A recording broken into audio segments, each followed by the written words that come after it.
பொதுக்காலம் 13ஆம் வாரம் ஜூலை மாதம் 5ஆம் தேதி சனிக்கிழமை.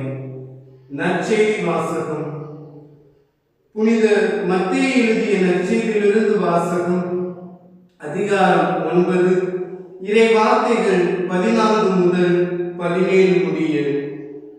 அக்காலத்தில் யோவானின் சீடர் இயேசுவிடம் வந்து, நாங்களும் பரிசேயரும் அதிகமாக நோன்பு இருக்க உம்முடைய சீடர்கள் ஏன் நோன்பிருப்பதில்லை என்றனர்.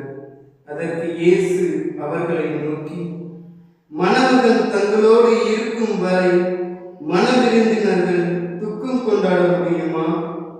மணமகன் அவர்களை விட்டு பிரிய வேண்டிய காலம் வரும். அப்பொழுது அவர்களும் நோன்பு இருப்பார்கள்.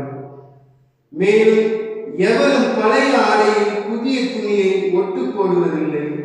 ஏனெனில் அந்த ஒட்டு ஆடையை கிழித்துவிடும், கிழிசலும் பெரிதாகும். அதுபோல பழைய தோற்பைகளில் புதிய திராட்சை மதுவை ஊற்றி வைப்பதில்லை. ஊற்றி வைத்தால் தோற்பைகள் வெடிக்கும், மதுவும் சிந்தி போகும், தோற்பைகளும் பாழாகும். புதிய மதுவை புதிய தோற்பைகள் தான் ஊற்றி வைப்பர், அப்போதுதான் இரண்டும் வீணாய் போகா என்றார். ஆண்டவரின் அருள்வாக்கு. கிறிஸ்துவே உமக்கு புகழ்.